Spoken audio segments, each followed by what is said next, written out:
Hey, hey, hey, what's good, everybody? We are back in the house. We're in the studio today. It's Friday. It's 6 p.m. here on the East Coast. This is the Fryar Place. I'm Dr. Irving Fryar. I'm the host here at the Fryar Place where the conversations are fire, and that's the plan we have for tonight. We're going to have a very interesting conversation. I'm probably going to be stoking the fire because my friend, my brother that I have on tonight, he's staying calm about it, but I'm not calm about what we're going to talk about tonight. So before we get there, though, y'all come on in the room. We are not at the code. This is not the first Friday of the month. This is, I believe, the third Friday of the month. We didn't see you last week because we were at the Super Bowl and we didn't take everything that we needed to do our show virtually, or I should say mobily. So here we are. We'll be back in 2 weeks. First Friday in March 1st, I believe it is, live at the Code. Our guest at the Code on March 1st will be none other than my former teammate, Hugh Douglas. He is currently a WIP personality, covers all sports here in Philadelphia, and that's going to be hilarious because Hugh is a clown. It's going to be great. So don't miss it. Those of you that have been coming out to the Code on the first Friday of every month, first guest was Ron Jaworski. Last month we had Mike Quick. This is our third time because it's our third month in March at the Code. We're having a great time. Live guests, live audience. Y'all come on down. But the other weeks of the month, we're here in the studio and we have virtual guests. Keenan, I see you, brother. God bless you. Thanks for being in today. Listen, we got to pay the bills. So we got a commercial before we get into the show. Check it out. Are you planning a special trip? Or a night out? Don't bother with the hassle of driving, parking, and traffic. Just call Ed's Smooth Transport. One-way or round trips available. We will take you there. And we will also pick you up. Enjoy a night on the town with Ed's Smooth Transport. Call us 609-471-2653 or 609-314-6619. Visit our website to take advantage of our monthly specials at www.smooftransport.com. Ed's Smooth Transport, where experience meets comfort. All right, we are back. Listen, I'm blessed. I'm excited right now. I'm feeling kind of giddy. I just opened the mail a little while ago, and I got a check from the government. Can imagine that. Usually they're taking my money. Usually when I get a note or something from the government in the mail, it's something negative. But God is good. Yeah, all the time. It's awesome. So I'm feeling pretty good right now. But listen, my guest tonight, he's been on the show before. When I started the Fryar Place, it's been just over 2 years ago. When I started nervous, first time doing a podcast, YouTube channel, all of that. My first guest was this guy here, my dude, former teammate of mine, fellow college student of mine, been a long-time friend all the way back to when I was 17, 18 years old. We've been friends since then. We both had some ups and downs, some successes in our lives, trials, tribulations, fights, not fights, with people, but, we had to fight in life just to keep going. All of us have to fight in life. And something transpired recently that I really wanted to bring him on the show and, not him expose it or complain about it or even really, say anything negative about it, but give me a chance to rant and to rage about it because it bothered me. It just bothered me. It really bothered me what happened to him. So we're going to bring him on, Ricky C. Simmons. I call him V. Clyde, y'all. V. Clyde on the opposite side of football from me at the wide receiver position when I played ball at Nebraska. This is my dude. What's going on? Ricky V. I call him V. Clyde, y'all. That's his daddy's name was Clyde. I call him V. Clyde, but his name is Ricky C. Simmons. What's going on, V? Hey, it's your world, baby. I'm just living in it. How you feeling, Pastor Smurf? Yeah, he calls me Pastor Smurf, y'all. I'm a pastor now. And my nickname when we were in college was Smurf, so he calls me Pastor Smurf. Ain't nothing changed. Ain't nothing changed. I'm doing good, bro. I'm doing good. What's up with you? What's good? What you been up to? Man, Herb, just staying busy, man. No complaints. I mean, I understand what I'm dealing with in life, so I'm in a good place, man. Right. I don't quite have all the answers, but I have enough of them to understand what I need to understand. Okay. I was gonna say you got a lot more answers than I do, because man, I don't. I just try to make it, man. Sometimes it's like you're in the middle of a whirlwind. You can't see, you can't hear, you can't feel. You don't know what direction to go in. You just know you got to keep moving sometimes. And exactly. I think we've both been in positions like that in life at times where all you can do is just keep moving. And then at some point, the storm ceases. At some point, the sun comes out. At some point, the wind stops blowing. But you have to keep moving. And that's the only way those kinds of storms and those kinds of situations begin to get better. I see you talk, Jones, my frat brother in the house. I had to do I was at a frat brother's funeral today, big funeral, a guy named Bobby Harris. Yeah, very, very popular man. Great, great man, great fraternal brother. Just a asset, a pillar in the community, man. The church, you wouldn't believe it, V.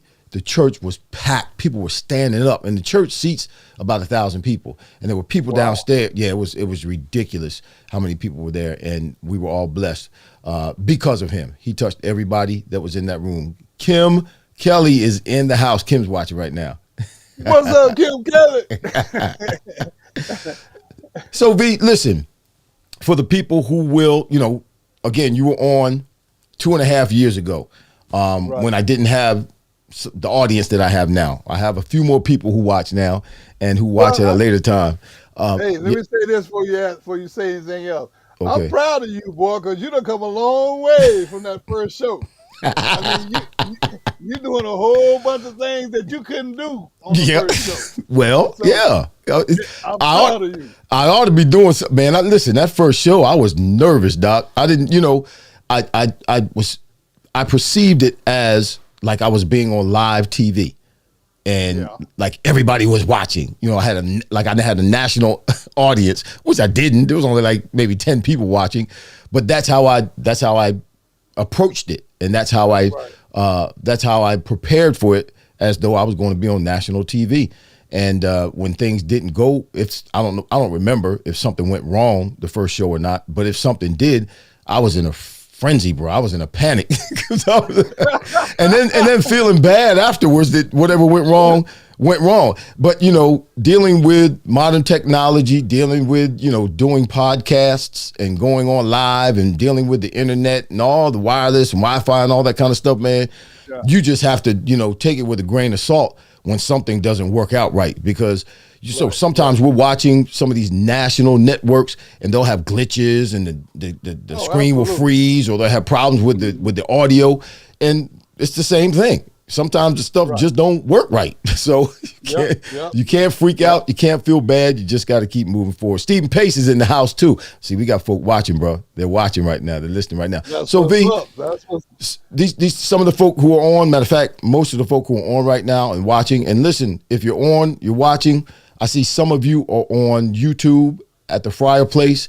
Some of you are on my Facebook page, because I see your comments are coming from Facebook. So if you're on my Facebook page, please, at some point, I don't want you to go off. I want you to stay on, because I want you to hear what this brother has to say.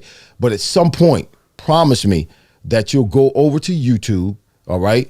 If you don't have YouTube, download the app, open YouTube up, search the little magnifying glass, hit that magnifying glass, search the Fryar Place. That's Fryar. You see it down on the screen. It's not ER. ER is a chicken. Search the Fryar Place and subscribe. And after you subscribe, hit the notifications button and hit the like button. Okay? Help a brother out. Help a brother out. All right? There you go. So V, for the people who are listening, just in a short synopsis of your journey, of your life, take us back to college and up to this point, just real quick, and your challenges and some of the things that you've had to deal with, but you have come out victorious. Oh, absolutely. I think when I do, well, for those of you that don't know me, I am a speaker at this time, and my message is redemption is possible. And to put that in context for you, in college, uh, me and Irv had a lot of fun on the football field. And we had a lot of fun off the football field. I was gonna say we had Matter a of lot of fact, fun off the field too, bro. yeah, yeah, yeah. I mean, we might have had. I mean, we had so much success on the field that it kind of overshadowed off the field. But basically, after college, man, we went into the league, and I went into the USFL, Hmm. and I picked up a drug habit in the USFL, and it lasted for the 2 seasons I was there. Then the league folded, and I went to the Atlanta Falcons, and I was a full blown addict at that time, and I Hmm. didn't even know it. And basically, football just it was just something I could do, but cocaine told me that football was getting in the way of my using. I had listen. I had that issue. I had that issue for a while. Not to the point where it told me cocaine. I'm talking about. It told me that it would that other things were getting in the way of it. But Yeah, it was the opposite. It was telling me, and that's why I stopped, because it was starting to get in the way of other things. yeah, But for you, it was kind of the opposite, yeah, huh?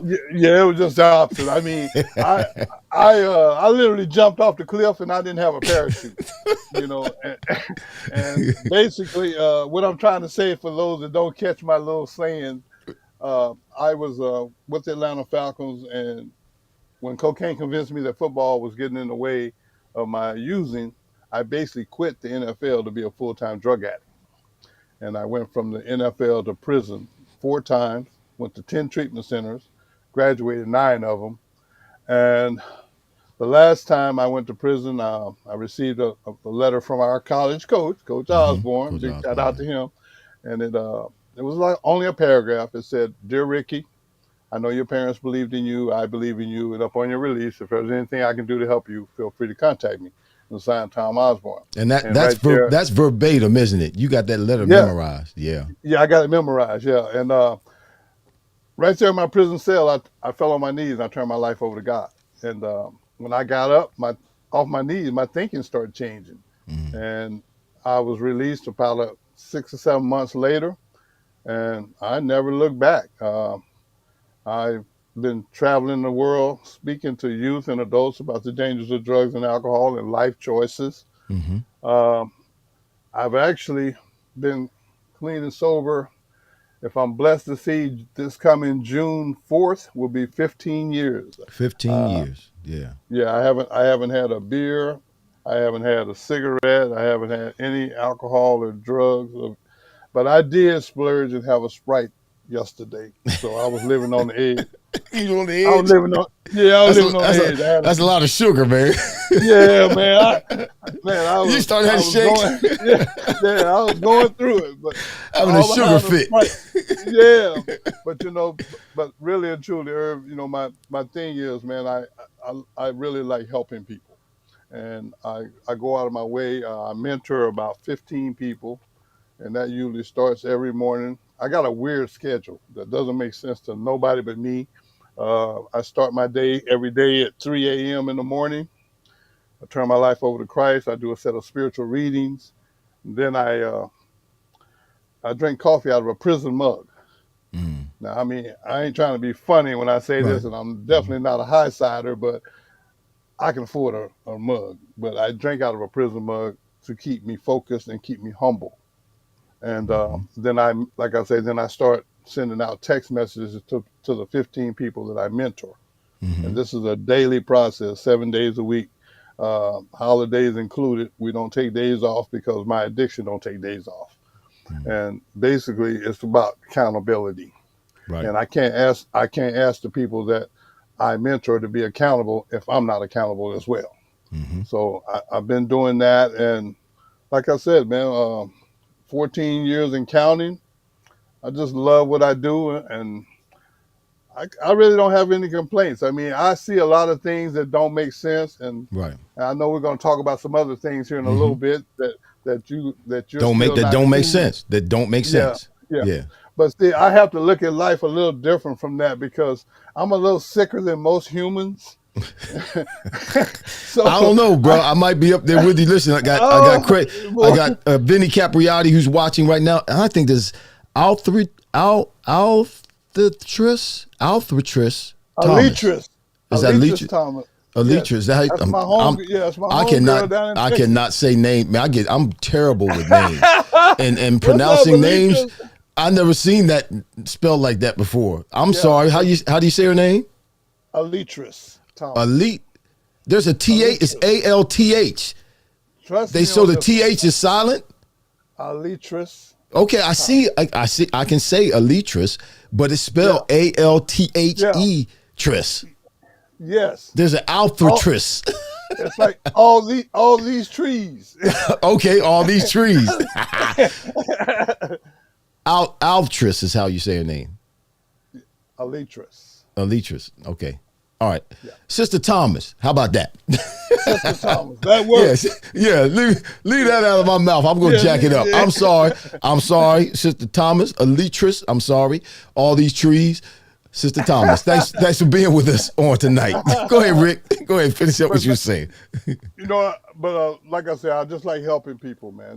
That's the gist of it. And life is not fair, and I try to tell people that because a lot of people I mentor, you know, like just stay in the state of Texas, the people that I mentor in the Dallas area over the phone, they always saying, Rick, man, this ain't fair. I'm like, dude, you live in Dallas, right? He's like, yeah. I said, a fair they come to the Cotton Bowl every year over there, and they're taking advantage of you there. So right.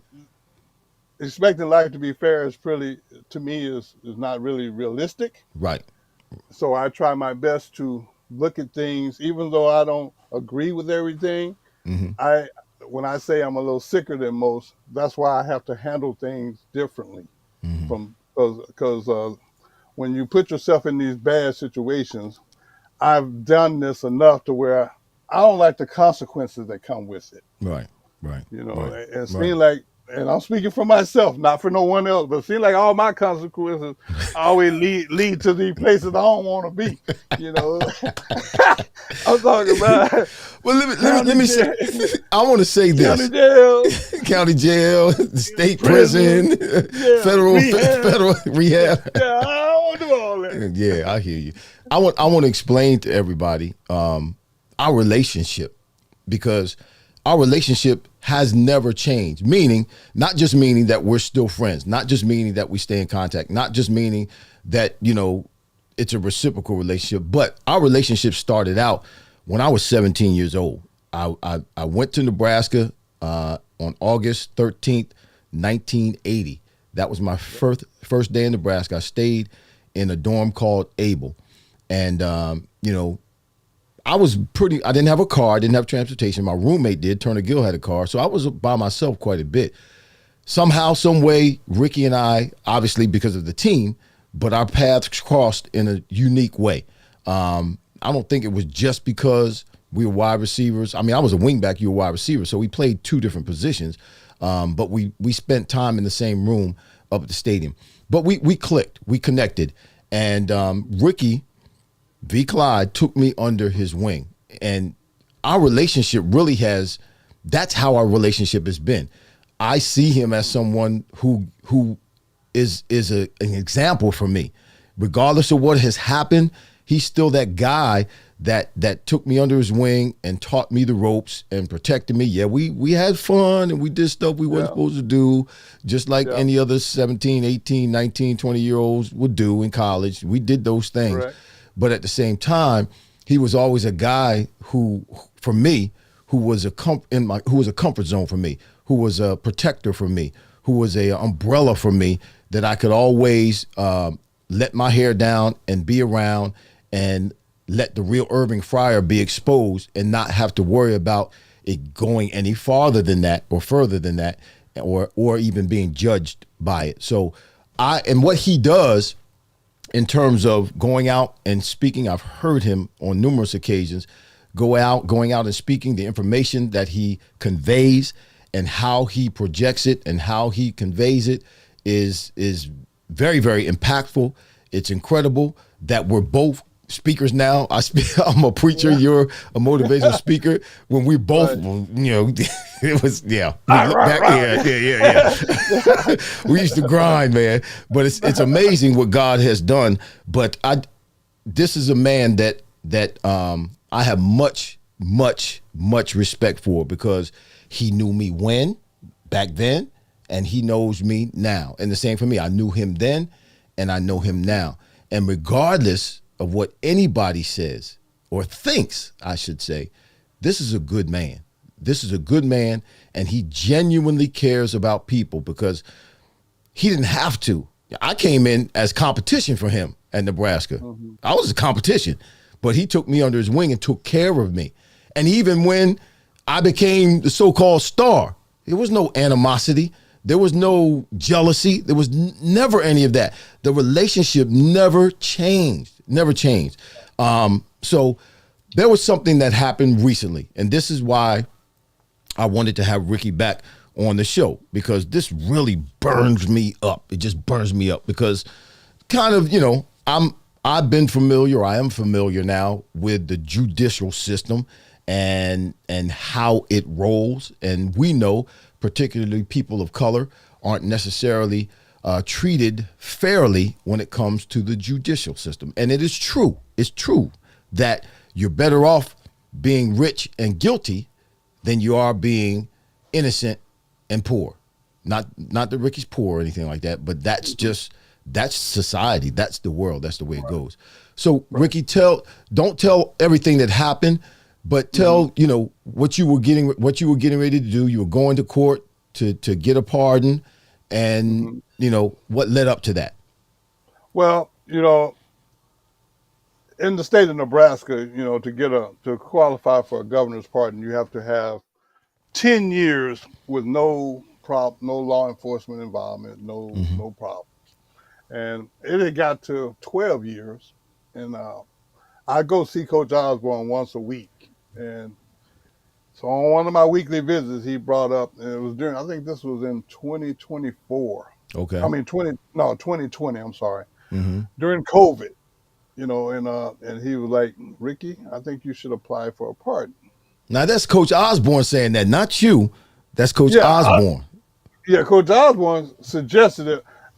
I got so much respect for the man. I couldn't tell him no. Right.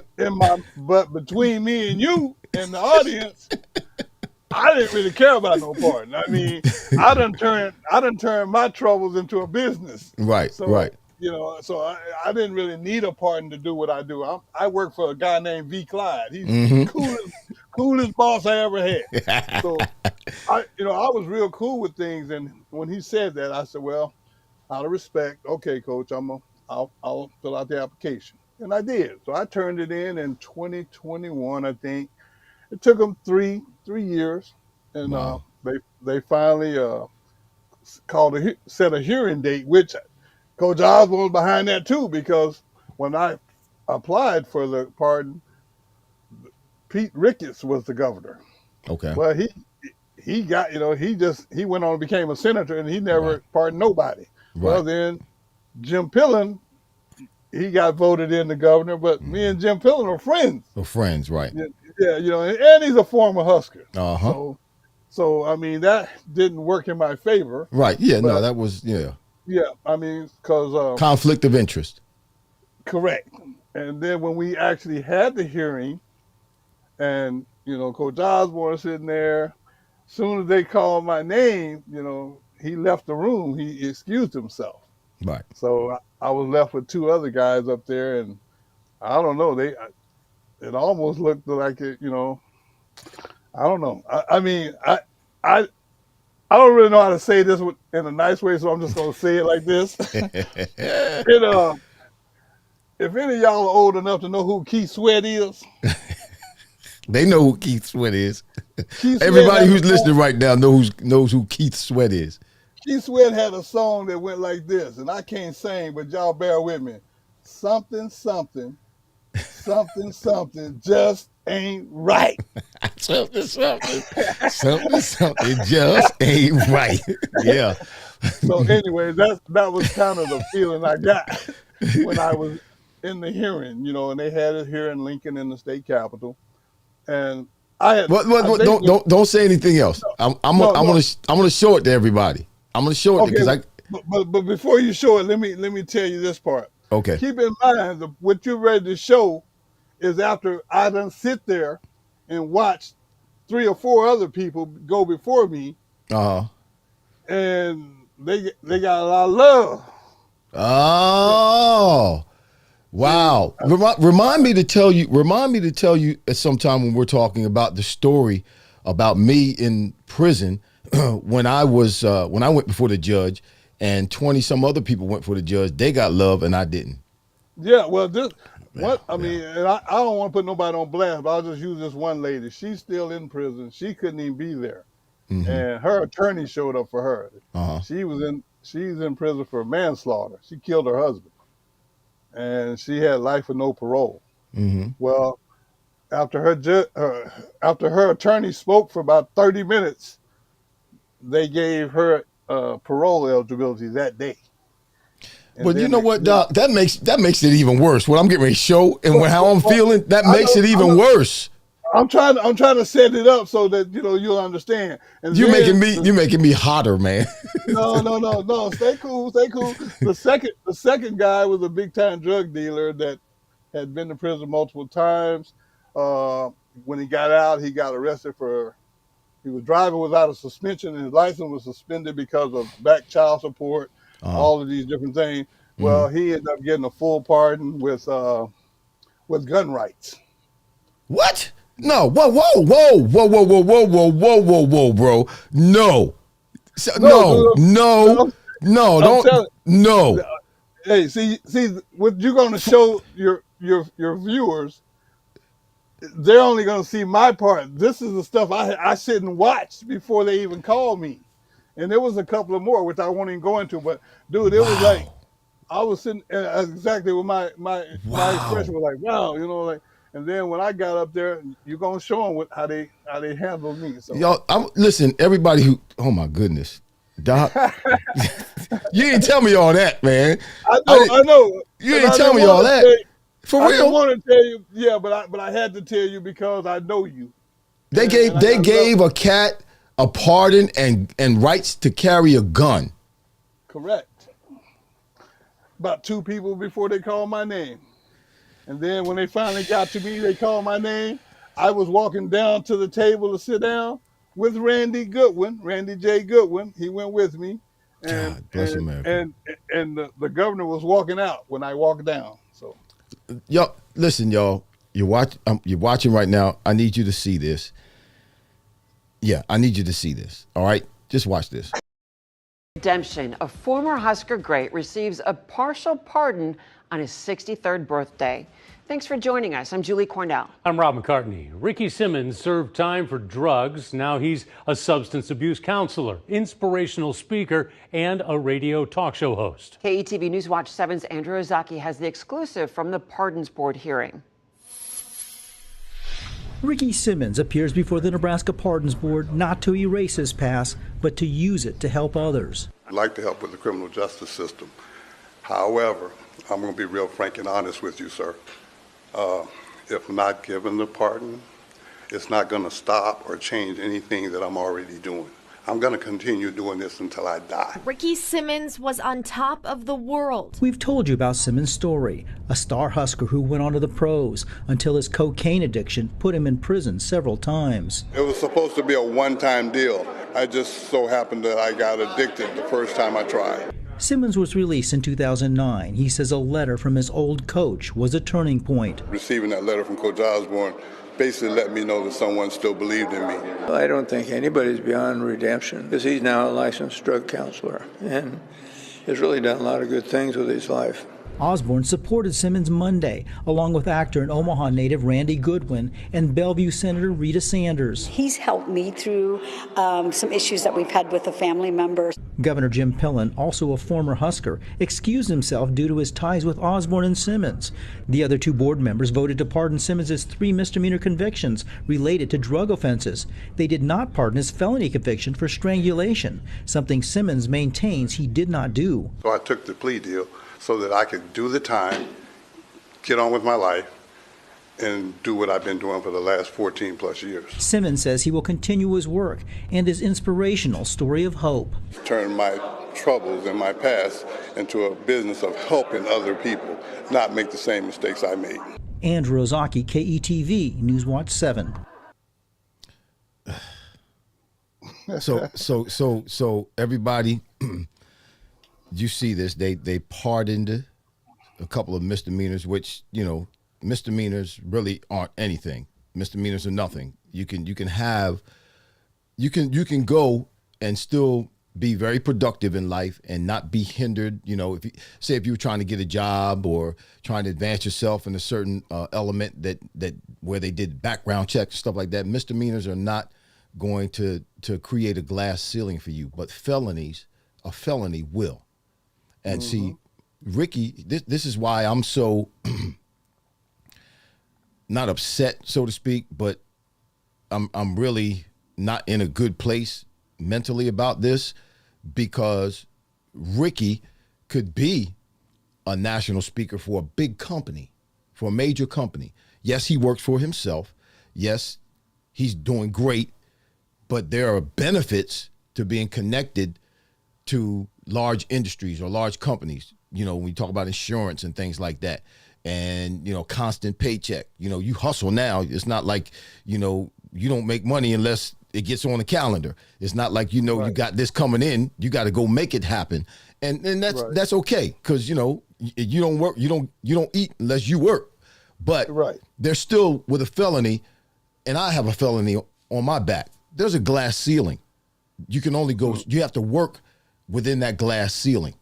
You have to make the most of your opportunities, but you still have a glass ceiling that other people who don't have felonies don't have access to. So now they pardon all these other people who have worse records than you, who have committed worse crimes than you, and because of a strangulation, which I'm sure, I don't know what it's about. I'm going to ask you in a minute. I'm sure it happened while you were high. But it didn't happen. But it didn't happen. I'm saying if it happened, it happened during that time, that period of time when you were not in your right mind. If it happened, but anybody can say anything. Just like you have these women coming out of the woodwork accusing men 25 years later of raping them, and these men are prosecuted and punished for something that probably didn't happen in some cases, but happened 30 years ago when they were a whole different person. Well, see, let me say this to you while I'm thinking about it. See, when I had already been to prison twice prior to even being accused of this in Texas. I had been to prison twice. So when they came to me with this, even though I know I didn't do it, here's one of my options. You can take a plea deal, or you can take your chance in jury trial. Well, at this time, I was eligible for the 3-strike law. Okay. Which means 25 and up. Right. 25 years and up. Yeah, 25 years and up. Yeah. We're not going down. We're going, we're going to start at 25. Right. But to show you the difference is 1 to 3 year plea deal versus 25 and up. Right. Yeah. Like you said, I'm taking the plea deal. Yeah, I'm taking the deal because I know I'm eligible for the 3-strike law. Right. And so, but what they should have done is looked at my entire record. Of course. And if they would have just took that much time to look at it, they'd have realized he has no other charges besides possessions. That's it. Here's my question, and I see Kim Kelly saying you got me all fired up again, Irv. Thank you. She was at the hearing. She was at the hearing. She was at the hearing. Okay.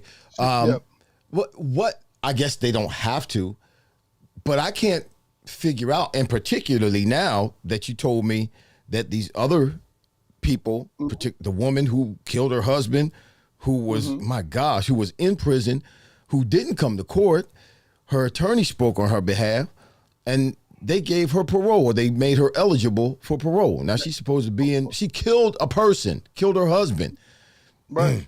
And I don't know if she pleaded guilty or if they found her guilty, or what the circumstances behind it were. I think it was manslaughter or something. But yeah, okay, but she asked for parole when she wasn't supposed to get parole because she was in prison without parole, but they gave her parole. Then you have another cat who drugs and violence and all that kind of stuff, and they pardon him with gun rights. With gun rights. Now, that to me, that doesn't even make sense. Why? Because the reason he was in prison was for violence, drugs and violence. So why would you give someone permission to carry a gun who has a history of violence? And then you have a guy, yourself, this just burns me up, man. It's throwing me for a loop. Who's doing what? You got a senator who's speaking on your behalf, telling you that you made a positive impact on her family, a family member that they came to you with, who was having troubles, and you were able to minister to him in a way, talk to him in a way, or her, I don't know if it was him or her, but deal with that family member in a way that this senator shows up in court for you to speak on your behalf. And they didn't, I don't know about that man. Did he have a senator there? Did that woman who had her lawyer speaking, did they have a senator there speaking on their behalf? No. And this court, this judge, these people don't pardon you? Well, see, Irv, you got to understand. What reason, what legitimate, justifiable reason would they have, or would they give, or did they give for not pardoning you? You're okay, the misdemeanor, okay, they did something. For not pardoning you for your felony. Why? What's the reason for that? Well, I think I don't think they liked the fact that I put on the application I was falsely accused. I think that didn't sit well with them, because that was the truth. And what I mean by that is they want you to come in, and you know what? I've experienced that in certain cases when it comes to judges, and it comes to when I was trying to get out of prison and be on ISP, not parole, but it's an intensive supervision program, the program that I was on for 21 months after I got out of prison. That judge, when I went before the judge, she sent me back to prison because I wouldn't say I was guilty. Yeah. The first time I went before, she wanted me to say I was guilty. I'm like, I'm not saying I'm guilty, because what I got convicted for, I was not guilty of. I've been guilty of a whole lot of stuff in my life, but not that. Yeah. Well, and see, and that's my argument right there. But this is why I tell you that we have to be cool, because I don't have to be cool. I don't have to be cool.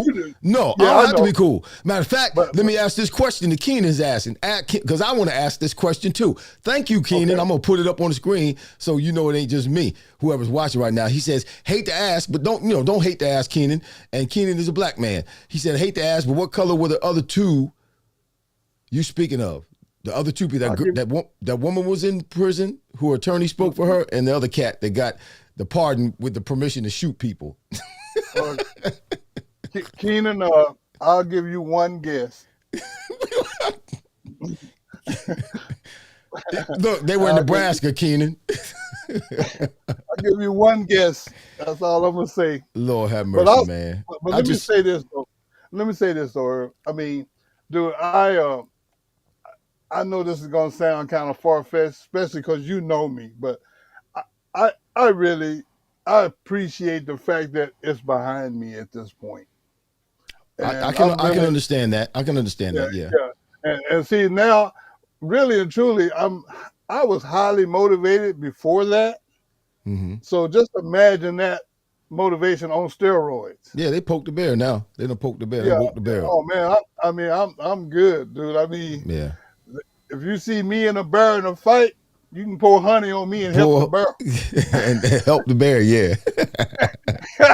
No, I understand, because, and you were a big part of me coming out of my dark place after I got out of prison. I mean, there was 3 or 4 years, man, where I was not in a good headspace. And you, as my friend, you were motivating to me and patient with me. And you converse with me from time to time and help me to get out of that space. But man, I'll tell you what, I understand what you're saying in terms of you're glad that it's behind you, because now, you don't, because you were looking forward to the possibility of a pardon. Yeah. You were looking forward to that. So you had a certain level of expectations. And when we have a certain level of expectations, regardless of what we say or what we try to hide in terms of our feelings, we experience that disappointment. It's disappointing, because I'm disappointed and I'm angry about that they did not give you the pardon. Now, particularly after these other incidents where they pardoned and given parole to other people who are not worse people, but have done much worse things. Yeah. Let me say this while I'm thinking about it too. See, Irv, you got to understand this. It's one of those deals where once you know, then no one has to ever tell you. Right. And you don't have to try and debate with people, because I understand what I'm dealing with, and I created the foundation for which they use to do what they do, in my case. So my thing is this, man. If people really knew some of the people of importance, like that senator came out and said what she said on that interview, see, if they only knew who all I was helping on the low, they would be shocked. But see, here's the thing that I focused on. When I went in there, I was looking at those Channel 7 news cameras. And I knew why those cameras was there. Right, to see if you're going to act up, to see if you're going to cut up, see if the old Ricky was going to show up. Yeah. Am I going to snap? Well, and I think Kim Kelly, who's tuned in, she can attest to what I'm about to say. They asked me the same question 3 times, in 3 different ways, but it was the same question. Basically they said, so you're saying in your application you was falsely accused, so the court system and everybody lied on you.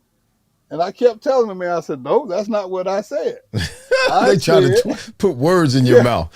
Yeah. I said, no, I said, I didn't do what I was accused of. That's what I said. Right. And then on the 3rd time, that's the part what they showed on the interview. Because I started feeling like, they're not getting it. So I said, hey, look, man, I'm just going to be frank and honest with you. Whether you give it to me or not, it's not going to change anything. I'm going to keep doing what I've been doing for the last 14 years for the rest of my life. So they were trying to bait you into saying what they wanted you to say, to give them a legitimate reason to deny you. Yeah, well, they probably wanted one of 2 things. They probably wanted me to either lose my cool in front of the camera or break down and cry. I don't know if your viewers know, but I'm just like you. I'm an alpha male. And I'm very proud of that. And I was raised that way, and I'm not finna lose my cool, or I'm not gonna break down and cry. Ain't gonna be no crying in the courtroom. Ain't no crying in the courtroom. I ain't doing that. Well, look at it this way, Herb. I had been to prison 4 times already before this. And today I knew it was a hearing, not a trial. Right. So you going back home? You going back home, sleep in your bed tonight? I'm leaving here today, with or without this. So, with a pardon or without a pardon, I'm still leaving. And it was on my birthday, so it was going to be a great birthday or a good birthday, and I had a good birthday. There you go. Donez, I see Dennis Donez is watching right now. We got Kim is still on, and Sister Thomas is still watching. She said trying to confuse. They were trying to confuse her brother. Basically, was trying to railroad Ricky. He didn't back down. He stood solid in his character. Yes, that's Kim Kelly saying that. I'll throw that. Well, thank you very much, Kim Kelly. I appreciate that. So that was the intent. And like I said, man, I ain't got no hard feelings toward them, man. They are who they are, and I'm gonna keep being who I am, and ain't no big deal. We'll be all right. But this is to make people aware of the fact that there's some stuff that and people know already, but some people try to ignore it. Some people try to deny it, but it exists, and this is wrong. I'm not saying I don't talk about fair. I'm talking about right or wrong. This is wrong based on the additional information that you gave us today with regards to some of the other cases, and based on, again, like you said, your history, your full history, And what they denied you is wrong. It's just flat out wrong. Particularly when you have people standing by your side who are influential people, and they are their influential people who represent them. You know, these senators represent the people in Nebraska. So, I just wanted to put it out there and let it be known. Hopefully, a lot of people will watch this podcast and see this, and just be aware of the fact that, you know, if you have to deal with the court system, it doesn't matter where you are. You know, it doesn't matter if you're in New Jersey, where I am. It doesn't matter if you're in Nebraska, where Ricky is. Listen, the system is broken. Okay, the system is broken, and there are people who are working the system, who have influence in the system, who are broken as well. So you got broken people operating in a broken system, and it creates wrong. That's what it does. It creates wrong, and it ends up hurting people. Well, I'll say this to that, you know, you're not wrong, but see, the way I look at it is, I'm a firm believer in God, and I believe God is the really only person that can judge. Oh yeah, humans. Yeah, you know, I don't know any perfect humans, and if you happen to meet one, you let me know, because I need to get away from them, because I don't believe it. You know, I understand we all make mistakes. I've made enough for a ton of people. I get it, but in this particular case, I mean, 14 years and 7 months, I think at that time, 14 years, 7 months, a couple of weeks and 4 days of clean and sober living and trying to help others do better got me basically, well, it gave me the impression that didn't matter to them. But you know what, Rick?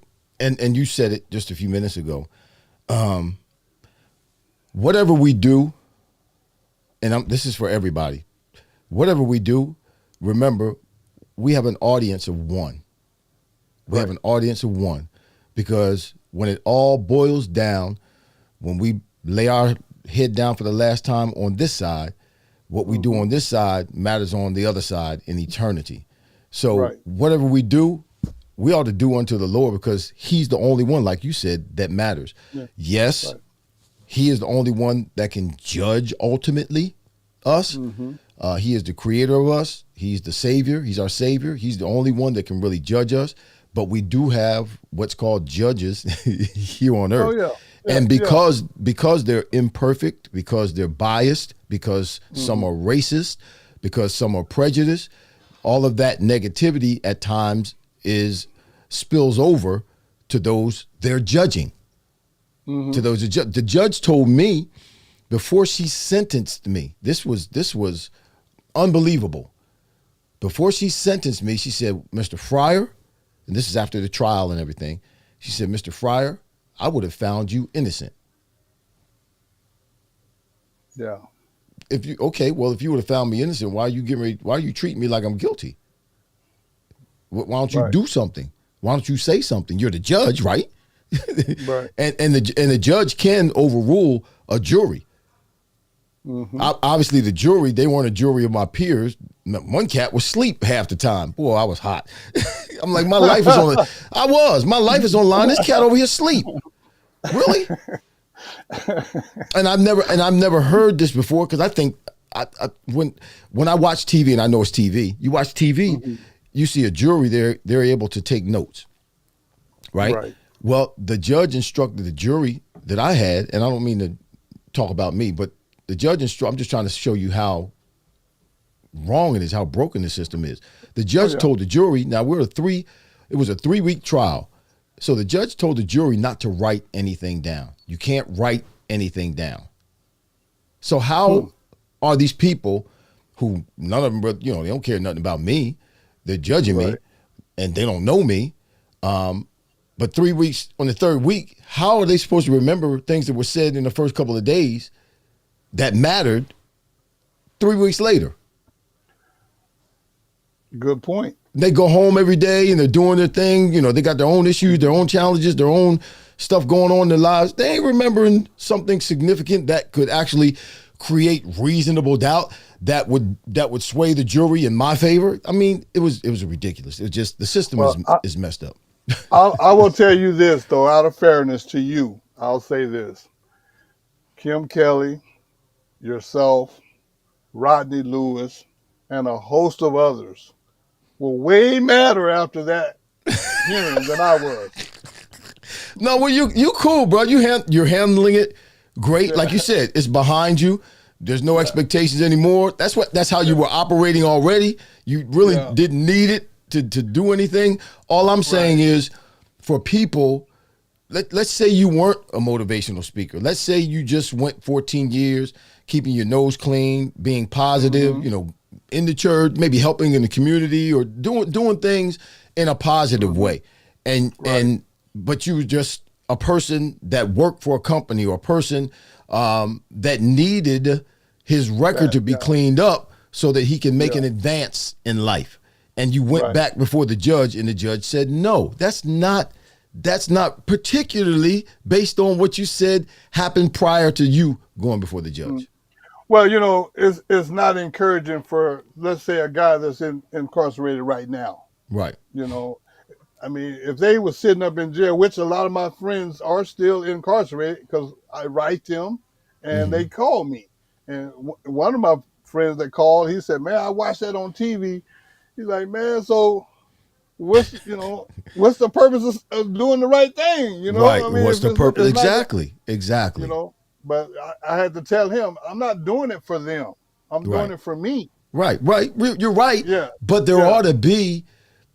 there should be, and you know, there's consequences for doing wrong, right? Right. If we make mistakes or break the law, there are consequences. At times, real harsh consequences. All right. Right. So there ought to be rewards for doing right. Well, there are for certain people. I'll just say it that way. I'll just leave it at that. For certain people, Lord you're have right. mercy. Yeah, for certain people, you are right there, Pastor Smurf. Well, listen, before we close out, we got to pay another bill. I'm gonna run the commercial again. All right, stay on. Don't go nowhere. All right. Trip or a night out. Don't bother with the hassle of driving, parking, and traffic. Just call Ed Smooth Transport. One-way or round trips available. We will take you there. And we will also pick you up. Enjoy a night on the town with Ed Smooth Transport. Call us 609-471-2653 or 609-314-6619. Visit our website to take advantage of our monthly specials at www.smooftransport.com. Ed Smooth Transport, where experience meets comfort. Ed Smooth Transport. That's my dude, man. He takes me to my shows when I do the live podcast. When I do the Fryar Place live on the first Friday of every month at the Cigar Code. Yeah, he's my driver. That's my dude there. Yeah, man. He takes care of a brother. He does a great job. Great job. So V, you know, we could talk forever, but I just want the people to see how positive you are. All right. Yeah. So before we go, just what's your message after experiencing that? And that was on your birthday too. After going through, I know it's on your birthday too.